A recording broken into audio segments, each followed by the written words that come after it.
प्यारे देशवासियों, नमस्कार।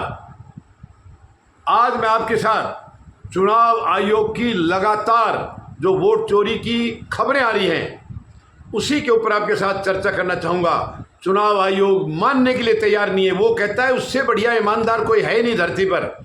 हमारे मुख्य चुनाव आयुक्त कहते हैं कि वो दुनिया में, देश में नहीं, दुनिया में सबसे ईमानदार हैं, सबसे मेहनती हैं और सबसे डेडिकेटेड हैं, सबसे सच्चे हैं, ऐसा मानते वो अपने आप को। मेरे ख्याल में इससे ज़्यादा शर्मनाक और क्या होगा। आज धज्जियाँ उड़ाई जा रही है लोकतंत्र की, यानी वोट चोरी करके, वोटों में धांधली करके, वोट जोड़ करके, वोट काट करके देश को बर्बाद किया जा रहा है, देश के लोकतंत्र को ख़त्म किया जा रहा है। आपको मालूम है राहुल गांधी ने ये कहा था कि मैं एक एटम बम छोड़ूंगा, और 7 अगस्त को वो एटम बम छोड़ा था, जिसमें 2024 के लोकसभा चुनाव में कर्नाटका की बेंगलोर सेंट्रल की एक जो लोकसभा सीट थी, उसके नीचे विधानसभा जो आ रही थी, उनमें से महादेवपुरा विधानसभा का उन्होंने छानबीन करा के 1,250 फर्जी वोट पकड़े थे।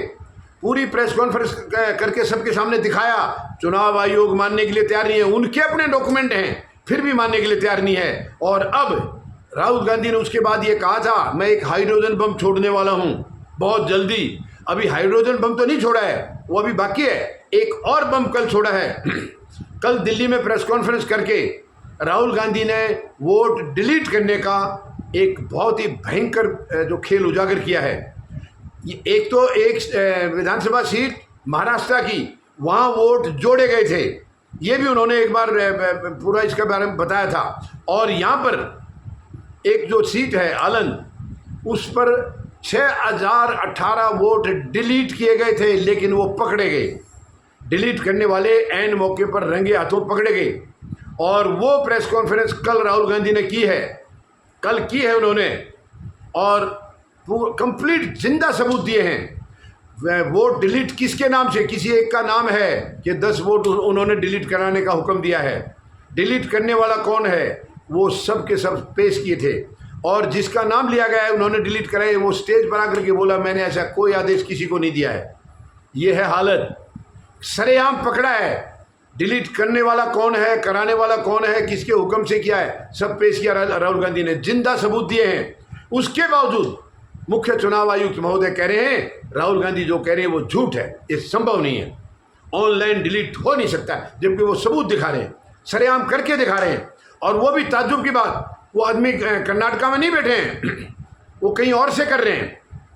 और वो भी सीरियल नंबर 1 पर जो वोटर है उसी के जरिए, उसी के लिंक से सारे वोट डिलीट किए जा रहे हैं। ये खेल चल रहा है, इतना गंदा खेल। ये चुनाव आयोग की पूरी कोशिश है, यानी जिस दल की गोद में बैठा है, सब जानते हैं, बीजेपी की गोद में बैठा है, और उसकी कोशिश है एक छत्तर राज केवल बीजेपी का रहे देश पर, दूसरी कोई ना पार्टी बचे, ना कोई वोट डालने वाले की जरूरत पड़े। एक छत्तर राज होगा तो क्या रहेगा महत्व, वोट किसको देंगे? जब कोई खिलाफ है ही नहीं तो वोट किसको दिया जाएगा?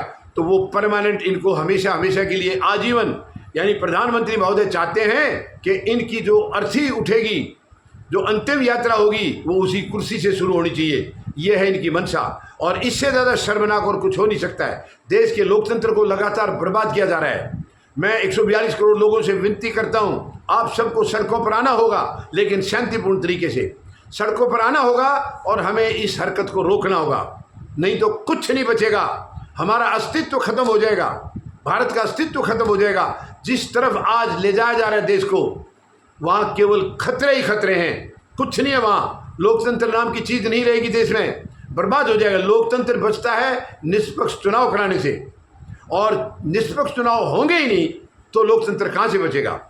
और आज वो दल, वो राष्ट्रीय दल, यानी जो आज देश पर सत्ता में मतलब कायम है, काबिज है सत्ता में, वो हैं ये लोग जिनका आज़ादी के संघर्ष में कोई योगदान नहीं है। देश की आज़ादी के लिए इनका कोई योगदान नहीं है। इन्होंने हमेशा अंग्रेजों का साथ दिया। आज अपने आप को सबसे बड़े राष्ट्रभक्त बोलते हैं, सबसे बड़े देशभक्त बोलते हैं। इससे ज़्यादा शर्मनाक हम लोगों के लिए और कुछ हो नहीं सकता है। देश को इन्होंने कहाँ से कहाँ तक पहुँचा दिया है। क्या क्या ये कहते थे सत्ता में आने से पहले, और अब ये क्या करने लगे हुए हैं, और लगातार बढ़ रही है। और ये तो तब है जब आज इनकी सरकार बैसाखी पर चल रही है।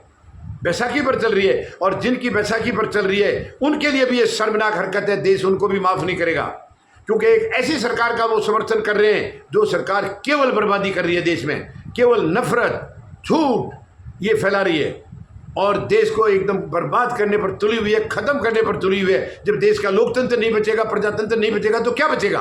तो देश तो खत्म हो गया। लेकिन हमें समय रहते हमें जागना होगा, हमें सड़कों पर आना होगा, विरोध करना होगा इसका, और माननीय सर्वोच्च न्यायालय को भी इसका संज्ञान लेना चाहिए। देखिए SIR प्रक्रिया कितने लंबे समय से चल रही है, मुझे नहीं समझ में आ रहा है कि माननीय सर्वोच्च न्यायालय उसको रद्द क्यों नहीं कर रहे हैं। चुनाव आयोग को बैन क्यों नहीं कर देते? चुनाव आयोग को बैन कर देना चाहिए जब इस किस्म की हरकत कर रहे हैं। ये देश को बर्बाद करने के लिए नहीं होता है ये, और जो संस्था देश को बर्बाद करी है उस संस्था का अस्तित्व ही खत्म कर देना चाहिए। क्या करेंगे वो आगे आके? देश को केवल बर्बाद करेंगे। हम कैसे इजाजत दे सकते हैं? कैसे ये होते हुए हम देख सकते हैं? ये इससे ज़्यादा और कोई दुखद हमारे लिए हो नहीं सकता है।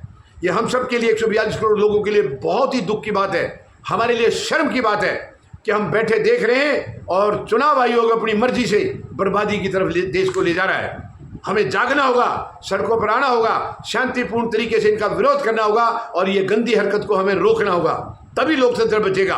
क्योंकि जब चुनाव निष्पक्ष नहीं होंगे तो लोकतंत्र नहीं बचेगा। उम्मीद है माननीय सर्वोच्च न्यायालय भी इस बात का संज्ञान लेंगे और सभी देशवासी भी इस पर गौर करेंगे।